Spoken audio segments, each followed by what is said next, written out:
Hospital Regional Honorio Delgado. Vamos a empezar la clase. El tema es enfermedades del aparato respiratorio bajo, básicamente neumonía. ¿Ya?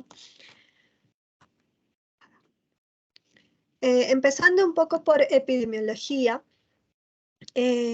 Sabemos que en los niños preescolares, en los menores de 5 años, a nivel mundial, la neumonía es la primera causa de muerte, aproximadamente un 18%, y esto fuera de la etapa neonatal. En el 2019 se llegaron a reportar 25.000 casos de neumonía infantil.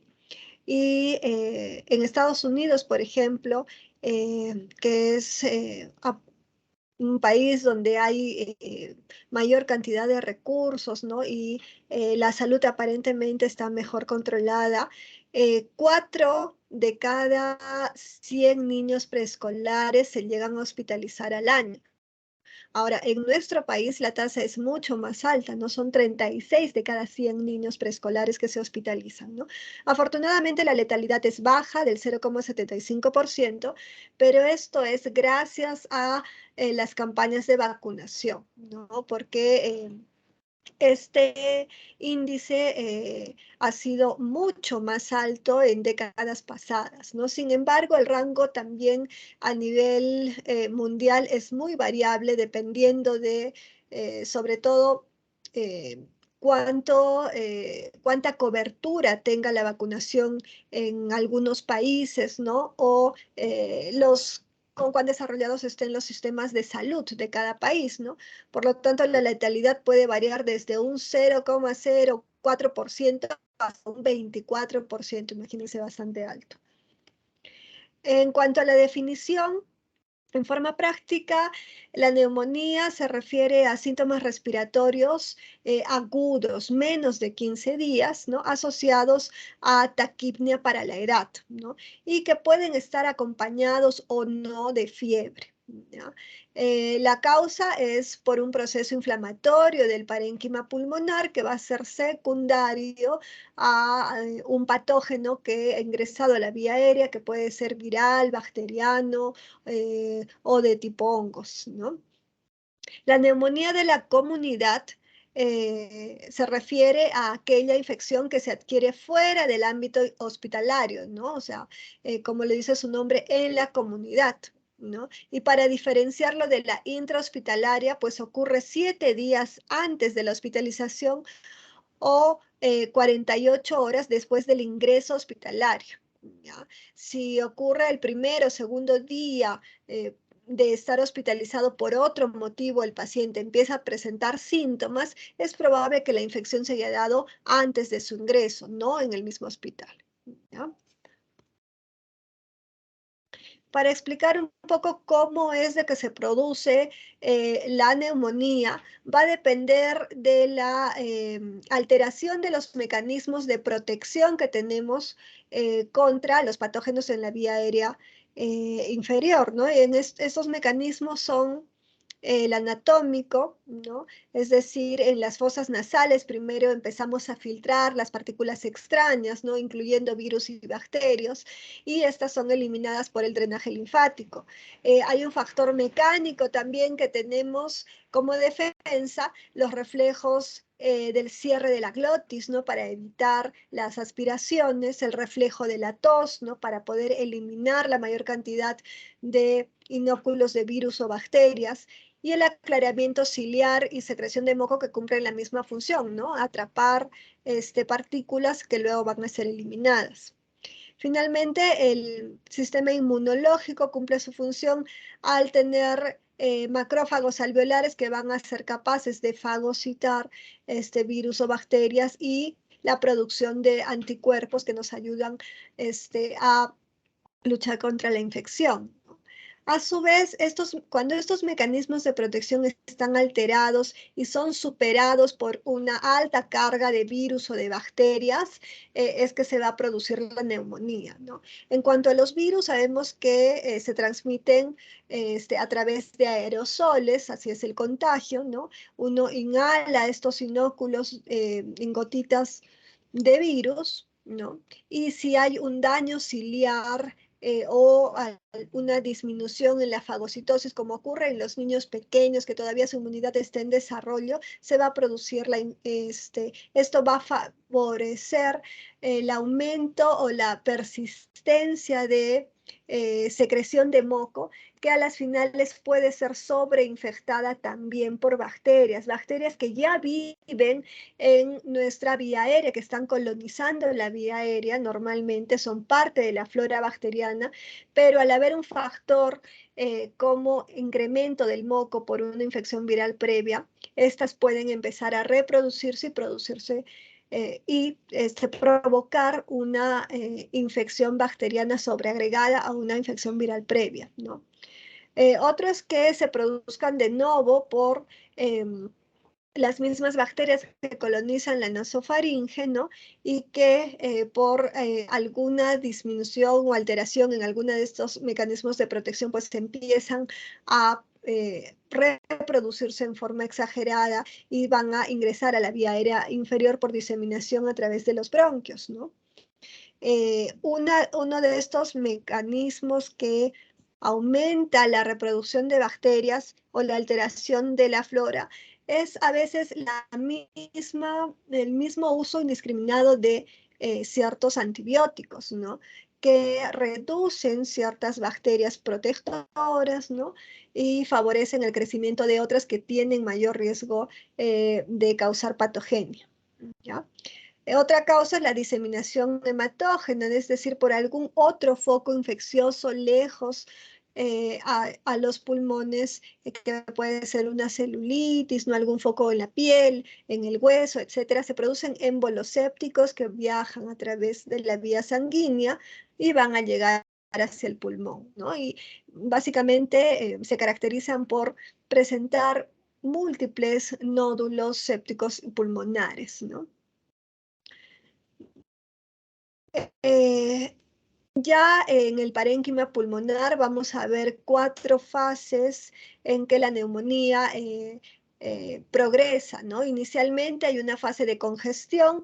Una vez que ingresan las bacterias, se va a producir vasodilatación que va a permitir el reclutamiento de un montón de células inflamatorias, ¿no? Ahí va a ocurrir una serie de mecanismos de defensa, ¿no? A través de estas células que van a provocar un exudado proteico, ¿no? En ese momento hay abundantes bacterias, ¿no? Que recién han ingresado y que vamos a tener que eliminar poco a poco. Luego viene la hepatización roja, ¿no? Donde este exudado ya es a nivel de los alvéolos, ¿no? Es abundante, va a haber bastantes células de tipo neutrófilos, ¿no? Y como el exudado es dentro de los alvéolos, ocupan espacio y se va a provocar una alteración en la ventilación-perfusión, ¿no? Ya en esta etapa, la cantidad de bacterias ha sido disminuida, ¿no? Debido a fagocitosis, a diversos mecanismos, ¿no? Que permiten la reducción de bacterias. En una tercera etapa, la hepatización gris, donde ya hay depósitos de fibrina, las células están empezando a hacer apoptosis, lisis de las células inflamatorias, ya para este momento no se encuentran bacterias, ¿no? Y ya entra en una etapa de resolución, ¿no?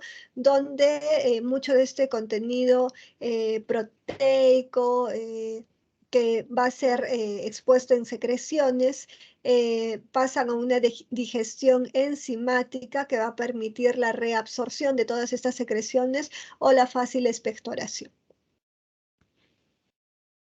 En cuanto a la etiología de la neumonía, es variada. Eh, hay que tener en cuenta mucho la edad del paciente para sospecharla, ¿no? En menores de 2 años es más frecuente la causa viral, así que casi en un 62% es causada por virus. Eso no significa que hay un pequeño porcentaje que también puede tener neumonías bacterianas, ¿ya?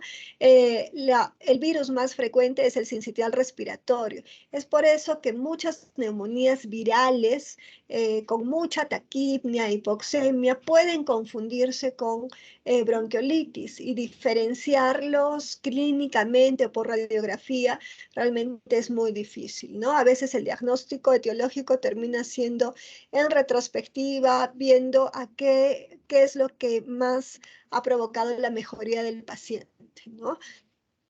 Entonces, hay muchos síntomas que se van a superponer, sobre todo en los lactantes, y es difícil diferenciar neumonía viral de bronquiolitis.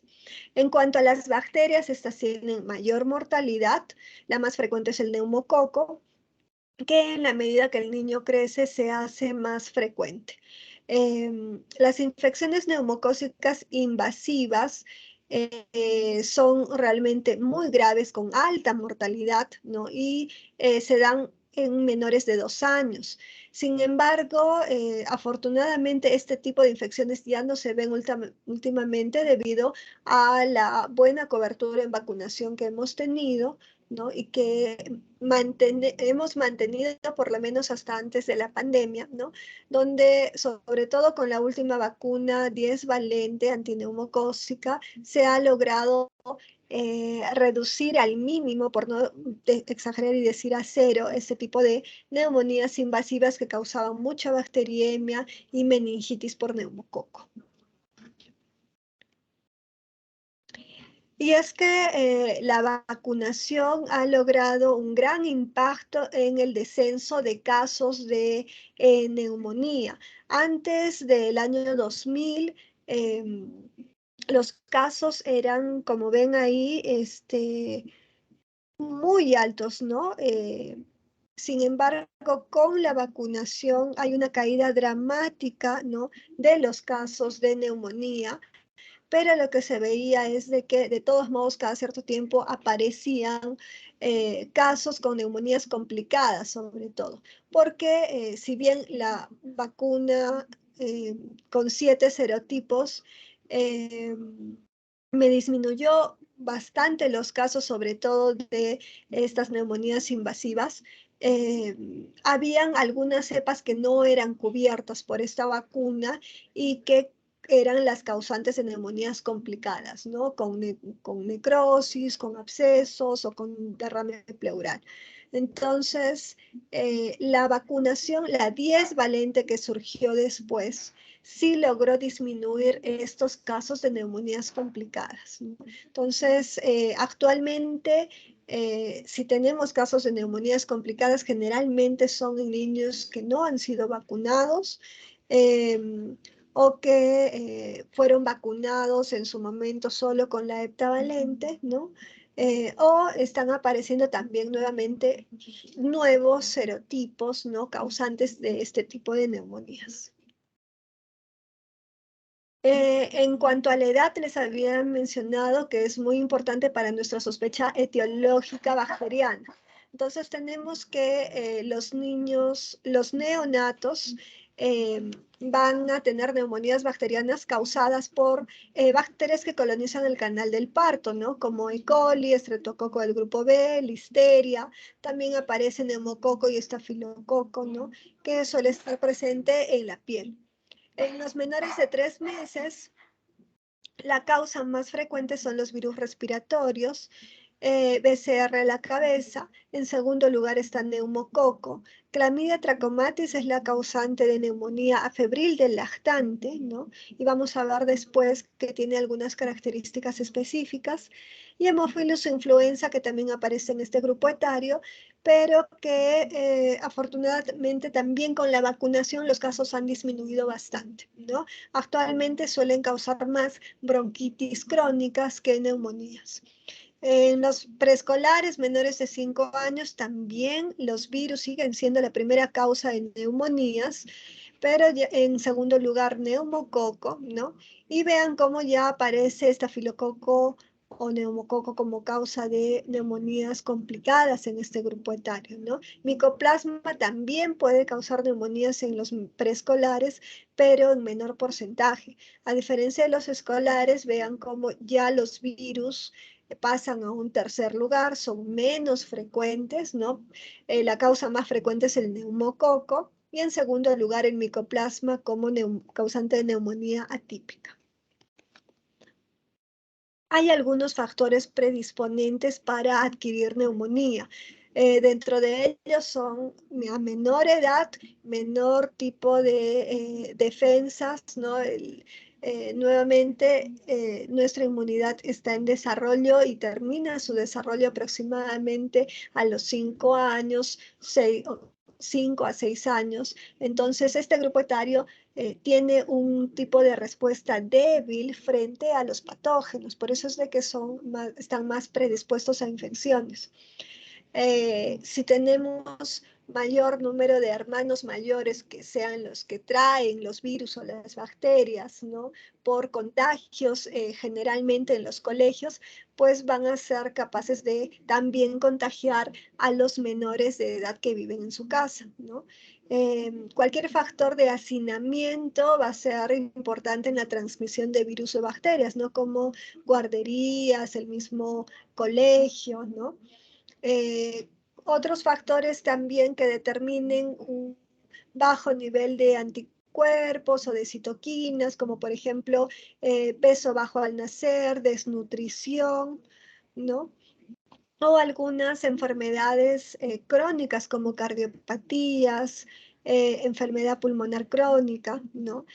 Factores ambientales que provoquen contaminación del ambiente como el tabaquismo pasivo, polución ambiental, ¿no?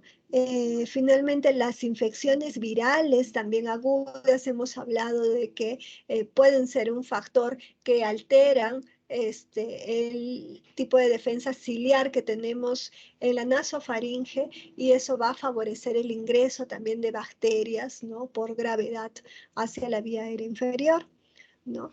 Y vacunación incompleta, que es un factor muy importante para las neumonías bacterianas. Hay algunas características clínicas que nos ayudan a diferenciar entre una o a sospechar de una u otra bacteria, ¿no? Sin embargo, no siempre van a estar presentes, pueden estar muy sutiles o no detectarse con mucha claridad por alguien que no vea casos muy frecuentemente, ¿no? Pero, por ejemplo, neumococo, que hemos visto que se presenta en cualquier grupo etario, ¿no? Es más frecuente en el invierno, ¿no? Tiene un pico de presentación a los 3 años de edad. Eh, es la causa más frecuente de hospitalizaciones, ¿no? Neumonías que se hospitalizan casi siempre son por neumococo, rara vez, como les digo, por hemófilus que ya está disminuyendo y rara vez por estafilococo, ¿ya? Generalmente tienen compromiso del estado general, van con fiebre muy alta, algunas veces se puede ver eritema en una de las mejillas, algunas veces va a haber una pupila dilatada unilateral nada más en el mismo lado en que la mejilla se enrojece. O sea, estos no son signos que siempre se vayan a ver, ¿no? Pero cuando se vean, tenemos que sospechar de neumococo, ¿ya? Van con dolor torácico, puede haber compromiso abdominal, no dolor en hombro, y eso por dolores referidos, ¿no? Debido al compromiso de ciertos dermatomas. También van con tos escasa, a diferencia de lo que uno puede pensar, que el paciente con neumonía tose mucho, no. El paciente con neumonía bacteriana por neumococo tiene fiebre muy alta, puede lucir con algo en mal estado general y tos escasa, esporádica. Lo que predomina es la taquipnia, ¿no? La frecuencia respiratoria muy elevada y la fiebre alta. En los niños que ya expectoran, niños más grandes o adolescentes, puede haber un esputo de color herrumbroso, es decir, entre naranja y café, ¿ya? Y algunas veces también se acompaña o se asocia a otitis medias agudas o conjuntivitis purulenta. En cambio, hemófilos, que es mucho más raro, como les he dicho, la vacunación ha logrado casi disminuir al máximo los casos de neumonía por hemófilos.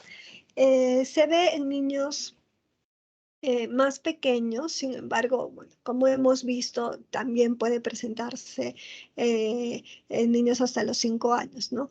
Dan tos húmeda generalmente, ¿no? Tos muy húmeda con movilización de secreciones, inicialmente con bronquitis, ¿no? Por solamente la tos, pero ya cuando se agrega dificultad respiratoria y taquipnia, pues ya vamos a sospechar de neumonía. Los niños grandes de 5 años, de 6 años, son capaces a veces ya de expectorar porque tienen manejo de abundantes secreciones, ¿no? Hemófilos provoca bastante flema.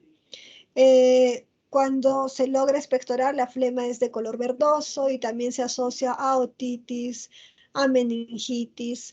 La epiglotitis, afortunadamente, también casi no se ve en caso, por no decir que no veo ya casos hace más de 20 años, se producía mucho por hemófilos, ¿no? El estafilococo sigue siendo prevalente, generalmente causa neumonías complicadas, ¿ya? El compromiso del estado general es muy malo, son niños que lucen sépticos, ¿no? Lucen muy mal, con bastante palidez, incluso taquicardia, o sea, tienen un aspecto tóxico, ¿ya? Suelen comprometer también, causar anemia también.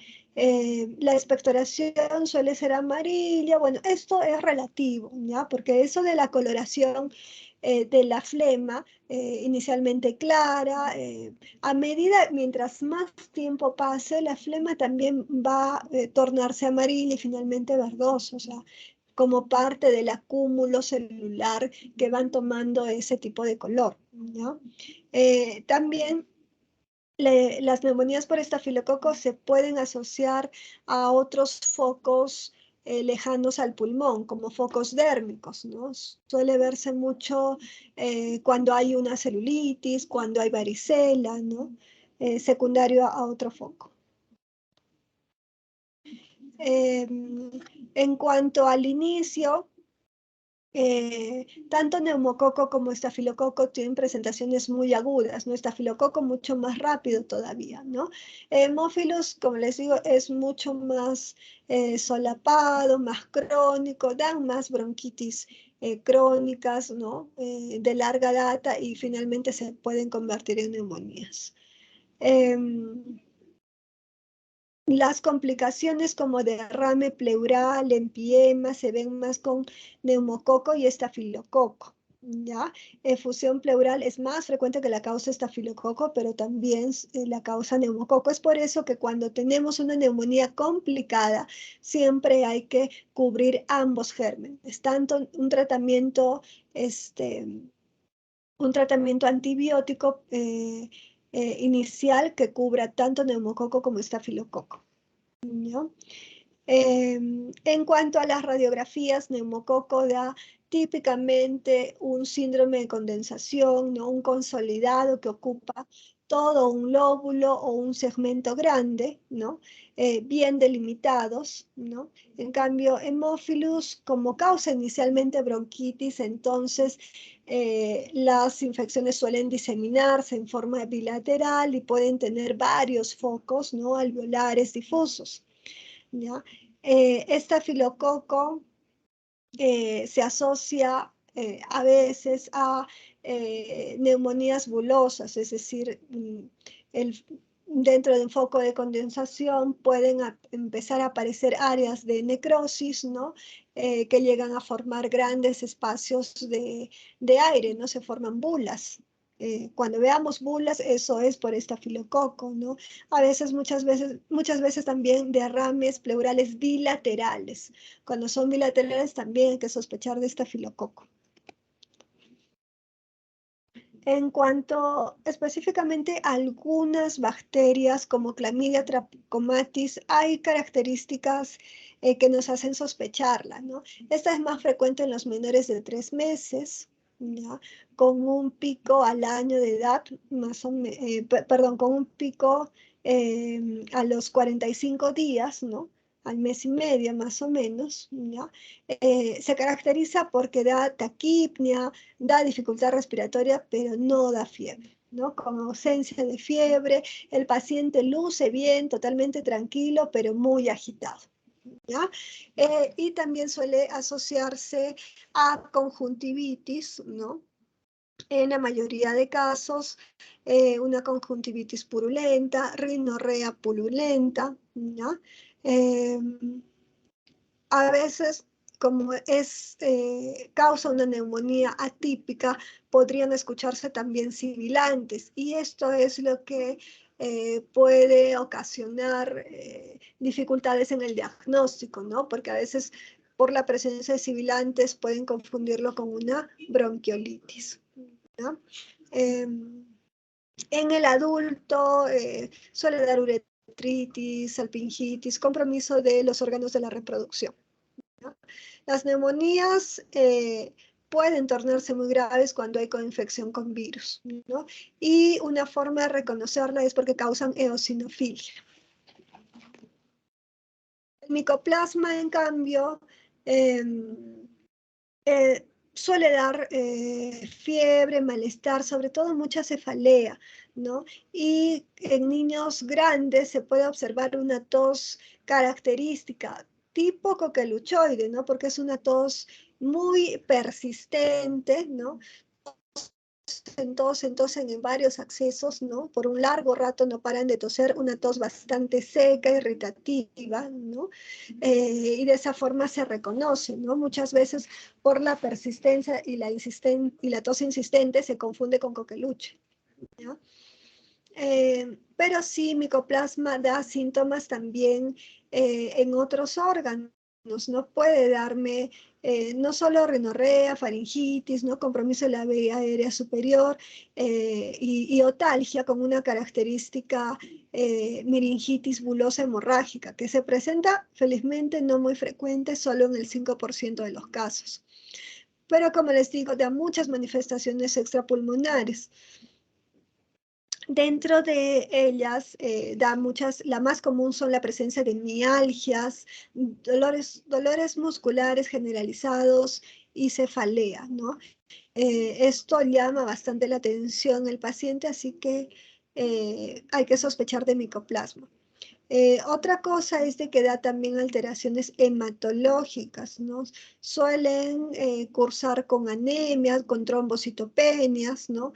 O de lo contrario con reacciones de tipo vasculíticas o trombóticas, ¿ya? Entonces, un paciente con micoplasma es importante poder hacer estudio de todos sus órganos, pedir marcadores tanto a nivel renal, hepático, ¿no? Y hematológico porque suelen dar varias complicaciones.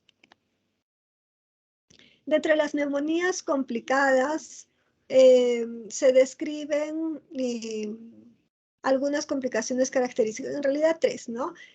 Neumonías que van con compromiso de la pleura, con pleuresía, es decir, o un exudado paraneumónico donde lo que hay es secreción o extravasación de líquido, ¿no?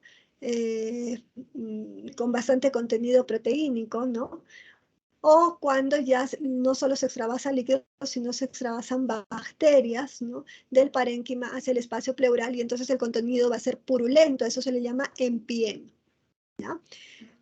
O cuando dentro del consolidado pulmonar se producen áreas de necrosis, ¿no?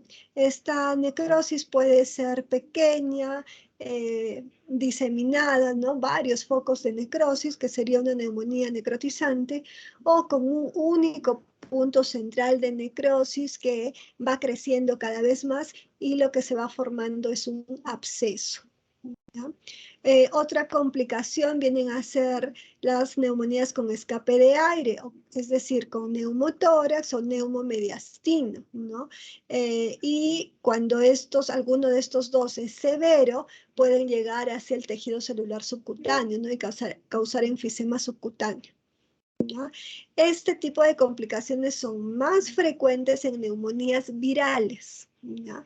En cambio, en neumonías bacterianas por estafilococo, por ejemplo, se produce ruptura de varios de un conjunto de alvéolos, ¿no? Que van a generar bulas, ¿no? O neumatoceles cuando estas bulas son muy grandes, ¿no? Llegan a ser muy grandes, que pueden ocupar todo un lóbulo pulmonar, por ejemplo, para que se hagan una idea.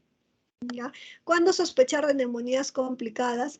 Cuando el paciente no mejora con el tratamiento antibiótico que se le ha indicado.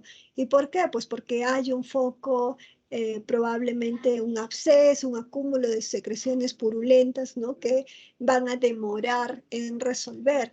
No es de que de repente haya resistencia bacteriana, sino que necesitamos dosis más altas de antibióticos o antibiótico terapia prolongada. La mayoría de neumonías complicadas se tratan con antibióticos durante 4 a 6 semanas, imagínense. Los empiemas, las neumonías necrotizantes y los abscesos pulmonares requieren ese tipo de tratamiento prolongado. Es importante también reconocer a las neumonías recurrentes,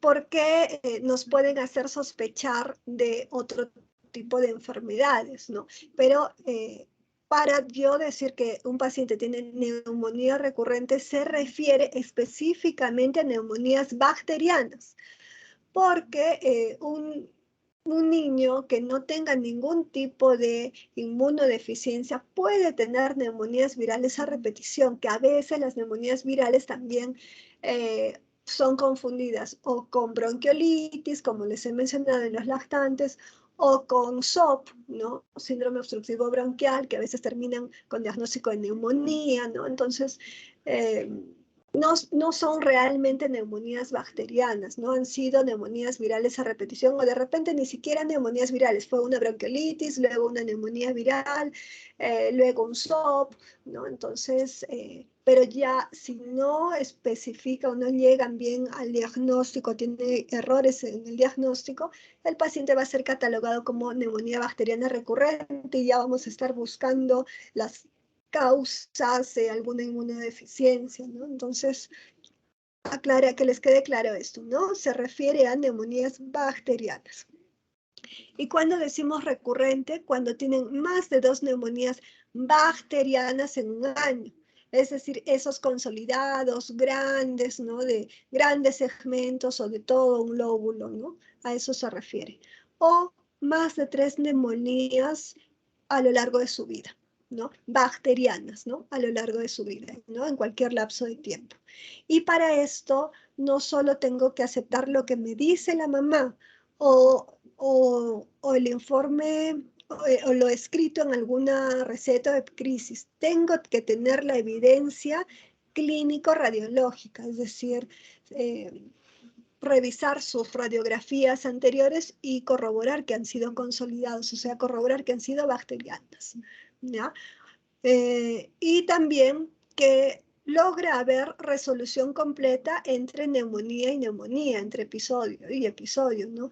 No que ha sido diagnosticado de neumonía hace 3 meses y ahora regresa por otro cuadro de neumonía, pero cuando tomamos la historia, los datos, resulta que nunca dejó de toser, que el paciente siempre tuvo tos con flema, con fiebre intermitente, entonces eso ya no es neumonía a repetición, nunca dejó la sintomatología y de repente no se trata de neumonía sino de otra cosa, puede ser bronquiectasias o algún otro tipo de enfermedad, ¿ya?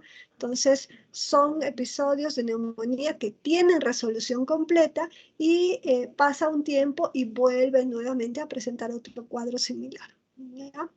Cuando ocurren en el mismo lado siempre, hay que sospechar que o tiene en ese lugar un cuerpo extraño que no se ha dado cuenta la mamá, ¿no? Y esto está generando un granuloma, una obstrucción, una telestasia crónica que se ha sobreinfectado, ¿no? Y que siempre, cada vez que se sobreinfecta, pues sigue apareciendo la misma imagen, ¿no? O de bronquiectasias localizadas. A veces cuando las bronquiectasias, que son estas dilataciones bronquiales, ¿no? crónicas, están llenas de secreciones, se van a ver como consolidados, ¿no? Cada vez que se infectan en el mismo lugar, porque en esa zona es donde están localizadas las bronquiectasias. Y cuando hay bronquiectasias, es un paciente que debe hospitalizarse para estudio, ¿no?, de la causa. Puede ser una enfermedad genética, puede ser una bronquitis crónica que no ha recibido tratamiento adecuado, es una de las causas más frecuentes, ¿ya? Tumoraciones a ese nivel, ¿no? O malformaciones pulmonares no diagnosticadas a ese nivel que se van a infectar cada cierto tiempo, ¿ya? Entonces, eso cuando es en el mismo lugar. Y cuando son en diferencia, aparece una vez en un lado, otra vez en otro lado, una vez arriba, abajo, pues ahí igual sospechar de inmunodeficiencias, ¿no?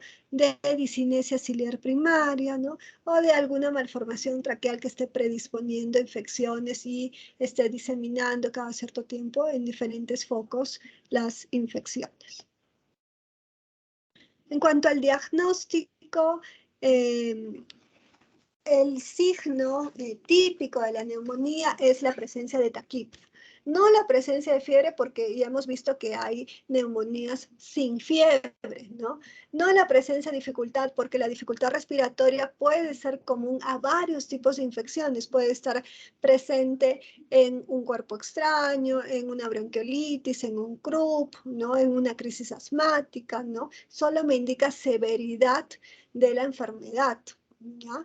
Pero la taquipnea sola, sin ningún signo asociado, me debe hacer sospechar de neumonía. Y si esa taquipnea está asociada a fiebre o asociada a dificultad respiratoria, asociada a tos o asociada a otra signología, también entra dentro de mis diagnósticos diferenciales, ¿ya?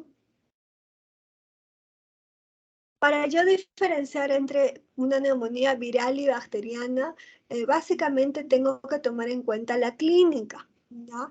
Las bacterianas dan mucho mayor mal estado general que las virales, ¿no? Es un niño que luce mal, no necesariamente tóxico, pero es un niño que ya no quiere lactar, está muy hipoactivo o por el contrario está muy irritable, ¿no?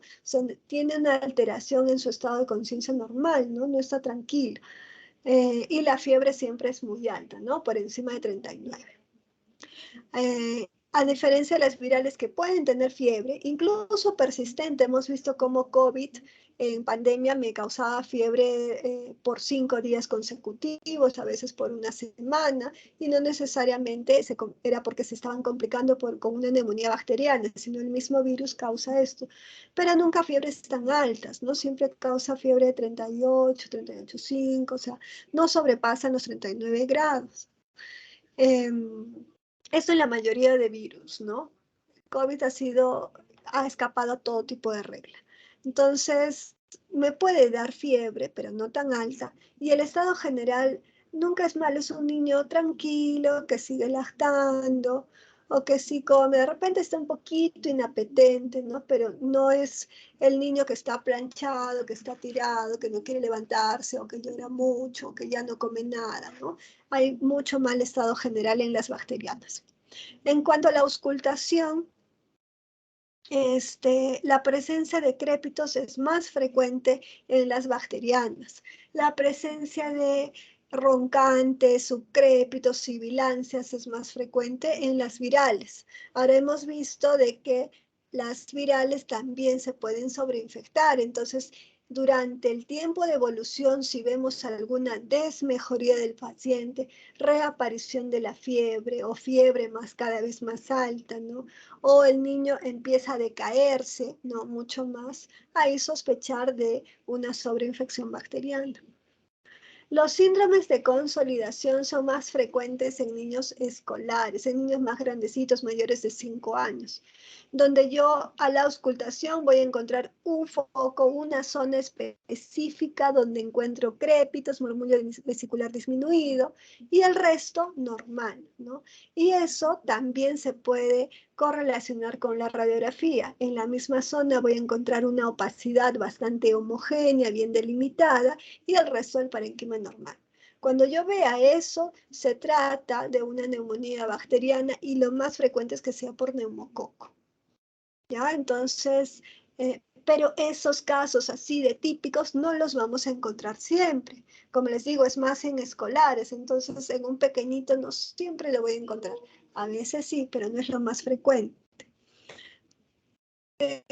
Y en los pequeñitos, como es más frecuente, las neumonías virales suelen tener, las neumonías virales o solo me dan taquipnia al inicio o me dan muchos ruidos pulmonares, ¿no? Están llenos de secreciones, muchos roncantes, subcrépitos, sibilantes, ¿no? Y en las radiografías suele haber un infiltrado, opacidades más tenues, ¿no?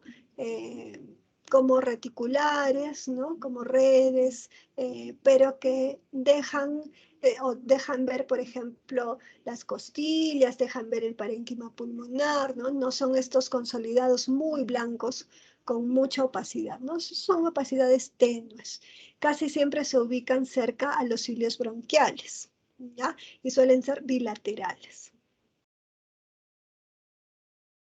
Entonces, ¿para qué nos sirve la radiografía si estamos diciendo que el diagnóstico es clínico? ¿No? El error que más cometemos es querer ver la imagen en la radiografía para ver si el diagnóstico es viral o bacteriano, ¿no? Y nuevamente, para diferenciar si es viral y bacteriano, enfóquense en la clínica porque a veces ustedes ya están sospechando de algo bacteriano porque tiene fiebre muy alta, luce mal, encima le he escuchado crépitos localizados, perfecto, le toman una radiografía y no ven ningún consolidado, ¿no?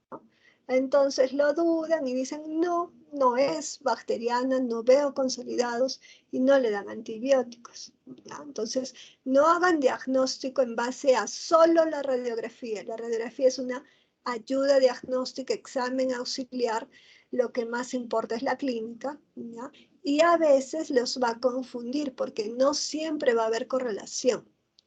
En la mayoría de casos sí, pero en los casos en que no haya correlación, se van a equivocar si le hacen caso solo a la radiografía, ¿no?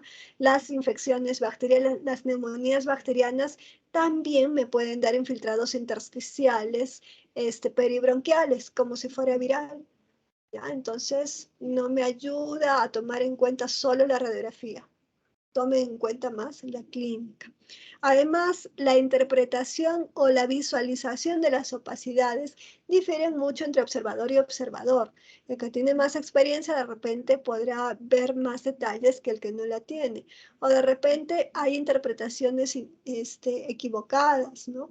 Entonces, hay mucha variabilidad, ¿no? Las neumonías atípicas también se parecen mucho a las virales, no siempre hay consolidados, sino infiltrados difusos, bilaterales, ¿no?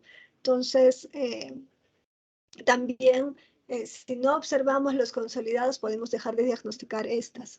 O por el contrario, si vemos muchos infiltrados difusos, bilaterales, con algunas opacidades alveolares, o sea, muy manchada una placa, pero no son consolidados muy homogéneos como lo que me han enseñado, que es típico en neumococo, pero está tan manchada la placa con tantas opacidades que de repente es bacteriano y le inicio antibióticos, cuando se trata solo de una neumonía viral. Entonces, nuevamente, no tomar en cuenta solo la radiografía. Por lo tanto, ¿para qué me sirve la radiografía? Me sirve cuando el diagnóstico es incierto. No tengo muchos detalles, no tengo muchos datos, solo tiene fiebre el paciente o solo tiene taquipnia, no hay más signología. Entonces se pide una radiografía. Las radiografías sirven para ver extensión de la enfermedad o complicaciones de la enfermedad o en los que se van a hospitalizar para hacer monitoreo y tener una radiografía comparativa si es que el paciente se complica, ¿ya? No sirve para otra cosa. No sirve para hacer diagnóstico solo con radiografía. Apoya, sí, aporta mucho, sí, pero suma, ¿ya? No es de que me resta todo lo que ya tomé en cuenta en la clínica y el examen físico. Lactantes febriles sin foco, neumonías complicadas, no sé, el paciente no está yendo bien con el antibiótico que le di, persiste la fiebre, hay que sospechar de neumonía complicada y pido radiografía. ¿ya? O pacientes que se vayan a hospitalizar porque tienen hipoxemia o distrés respiratorio. ¿Por qué es difícil interpretarla? Porque hay zonas también donde los focos neumónicos se van a esconder y son difíciles de visualizar. Lo más común son las opacidades retrocardíacas, ¿no? Como ya hay una natural opacidad por la silueta cardíaca, entonces a veces consolidados que están detrás del corazón pueden no verse bien, ¿no? Pero siempre tienen que ver la homogeneidad de la opacidad del corazón. Si hay una zona mucho más blanca, corresponde a un consolidado. Igual en la zona donde están las escápulas, ¿no? Si no han estirado bien los bracitos del paciente, las escápulas van a estar metidas y pueden esconder un foco ahí. Los ángulos, ¿no? Debajo del diafragma, que también suele esconderse focos de neumonía basal posterior, ¿ya? O pericardíacos periliares. Vean aquí, por ejemplo, se trata de una, vamos a ver ahí opacidades, ¿no? Periliares, bilaterales, muchos espacios intercostales, ¿no? Un paciente que tiene atrapamiento aéreo y se trata de una neumonía viral, no porque lo estoy viendo en la placa, porque así correspondió a la clínica, no tenía fiebre baja, tenía taquipnea, este, no se auscultaban crépitos, el niño lucía bien, sin embargo estaba muy agitado. Se ve una radiografía y esto corrobora lo que yo estoy sospechando con la clínica.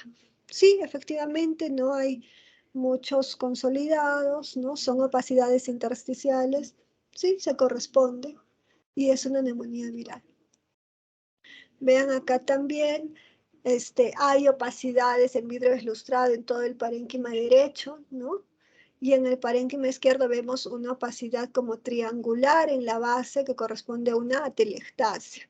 La clínica también me sugería algo viral y lo estoy confirmando con una radiografía donde predominan opacidades intersticiales y atelectasias, esos más en virales. En estos pacientes la clínica me sugería bacteriano porque iban con fiebre muy alta, mal estado general, el niño muy hipoactivo, ¿no? Y a la auscultación una zona bien localizada de crépitos y el murmullo vesicular disminuido, ¿no? Que era basal derecha. Y se corresponde con esta imagen que veo en la radiografía. Eso se trata de un síndrome de consolidación y es una neumonía bacteriana. El mismo caso, solo que el foco estaba en el lóbulo superior derecho, ¿no? Una neumonía bacteriana. Vean aquí, hay opacidades difusas, ¿no? Bilaterales, ya no son tan intersticiales, ¿no? Un poquito como que se van agrupando y formando eh, como dejando la huella de algodones humedecidos, ¿no? Son opacidades medias algodonosas, más cercanas al hilio. Esos son infiltrados alveolares. Y lo que ven más sucio, medio como una red, son opacidades reticulares intersticiales. Esto corresponde a una neumonía COVID, por ejemplo, ¿no? Es viral, ¿no? Pero también como hay tantas alteraciones, tantas opacidades que a veces no se saben definir, uno piensa que puede ser bacteriano. Entonces, por radiografía, no se dejen llevar, ¿no? Me da información que a veces no sé interpretar. Déjense llevar por la clínica, lo que dice, cómo luce su paciente. O si está desmejorando, si esta es una radiografía que se tomó de repente al sexto día en que el paciente está peor, apareció fiebre nuevamente, ¿no? Nuevamente se decayó, luce mal, yo tengo que interpretar estas imágenes como una infección bacteriana. ¿Me entienden? No es lo mismo, puede ser una imagen muy parecida. En diferentes momentos tiene diferente interpretación, ¿ya? Esto es una efusión pleural, ¿no? Vean, tiene curva de Damasol, lo que indica que el líquido está libre, ¿no? Y el líquido se acumula en el espacio pleural, por lo tanto me separa las pleuras y puede ocasionar también colapso de esa zona de parénquima pulmonar, atelectasia por compresión. Este es un absceso pulmonar, ¿no? Había inicialmente en una etapa más temprana probablemente vamos a ver todo un consolidado, ¿no? En el lóbulo superior izquierdo. Poco a poco se fue necrosando en toda la parte central, ¿no? Y llegó a haber acúmulo de esta secreción, por eso se ve un absceso con nivel.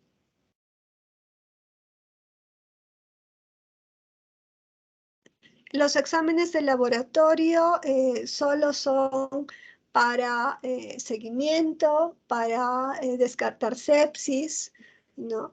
Y algunos son más específicos en neumonías bacterianas. Los hemogramas, por ejemplo, las leucocitosis con desviación izquierda se van a ver siempre en cualquier tipo de infección, son muy inespecíficos, ¿ya? Pero si hay neutrofilia más de 8.000 o callados más del 5%, esto es más frecuente en bacterianas. No es patognomónico, también podría estar en una viral, ¿ya? Pero es más frecuente. Entonces, nuevamente, estos resultados solamente van a apoyar mi sospecha diagnóstica, ¿ya? No es de que todo me parece viral, el niño luce bien, solo que está agitado, y veo un hemograma con mucha leucocitosis y callados, y, no, solo por el hemograma pienso que es bacteriano y le indico antibióticos. No es así, ¿ya? La hipoxemia, por ejemplo, puede generar una reacción leucocitaria secundaria, ¿ya? Y me puede dar gran leucocitosis solo porque el paciente está muy hipoxémico, ¿ya? Entonces, nuevamente, hablamos de lo que es más frecuente en cierto tipo de poblaciones, nada más. La PCR en neumonías bacterianas va a estar por encima de 80, ¿ya? Pero PCRs altas, 30, 40, 50, también pueden estar en las virales. La procalcitonina es más específica de infecciones bacterianas, pero se usa más en el periodo neonatal o en todo caso en los lactantes, ¿ya? Los hemocultivos tienen bajo rendimiento de un 3 al 12%, casi nunca salen positivos, excepto en estas neumonías invasivas que felizmente ya no se están viendo, ¿ya? Es importante siempre tener un cultivo de esputo cuando el paciente pueda expectorar. Y la serología que se usa más en neumonías atípicas. El tratamiento va a depender de mi sospecha diagnóstica y de la edad del paciente, porque hay poblaciones bacterianas, como hemos visto, que son más frecuentes en ciertos grupos etarios. Entonces, a los recién nacidos que vamos a cubrir listeria y gram negativos, les haremos ampicilina asociada a gentamicina o cefotaxima. Los preescolares y los escolares, donde tenemos que cubrir neumococo, que es lo más frecuente, las penicilinas siguen siendo, el neumococo sigue siendo muy sensible a la penicilina, ¿no? Entonces, de elección, si no tiene dificultad respiratoria, será amoxicilina, y si requiere hospitalización, escogeremos penicilina, ¿ya? Si sospechamos de hemófilos porque el niño no ha sido vacunado, le daremos ampicilina. La ceftriaxona es de segunda elección si ya ha estado usando otros antibióticos no mal indicados inicialmente. Cuando pensamos que tiene un estafilococo, la oxicilina llega muy bien al parénquima pulmonar, pero si sospechamos de que es un MARSA, un meticilino resistente, rotaremos a vancomicina. Esto ya se los mencioné, que cuando sospechemos o tengamos una neumonía complicada, debemos cubrir tanto neumococo como estafilococo como tratamiento empírico. Será entonces ceftriaxona con clindamicina. Siempre todo niño menor de 6 meses se debe hospitalizar. Si además tiene hipoxemia o dificultad respiratoria, se debe hospitalizar. Si tiene neumonías complicadas, se debe hospitalizar. O si tiene factores de riesgo como cardiopatía, como desnutrición, inmunodeficiencia, ¿ya? O también ese paciente que no ha evolucionado bien con el tratamiento que le dejamos ambulatoriamente. Entonces es importante que ustedes puedan tomar en cuenta muchos factores, como hemos visto, para poder llegar a su diagnóstico etiológico. Siempre de primer nivel nos enseñan que hay que reconocer la gravedad para poder derivar al paciente. Paciente grave y no grave, neumonía no grave, ¿no? La grave la derivo y puedo manejar la no grave, la que no tiene hipoxemia ni dificultad respiratoria.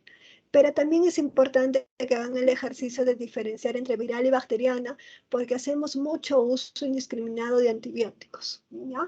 Entonces, déjense llevar por la clínica. El paciente que luce mal, que tiene fiebre muy alta, se le debe iniciar antibióticos, ¿ya? Y recuerden que hay que monitorizar, hacer seguimiento al paciente para ver si está respondiendo a el tratamiento que se le ha indicado, si no, para poder derivarlo a tiempo. Muy bien, chicos. Eso sería todo.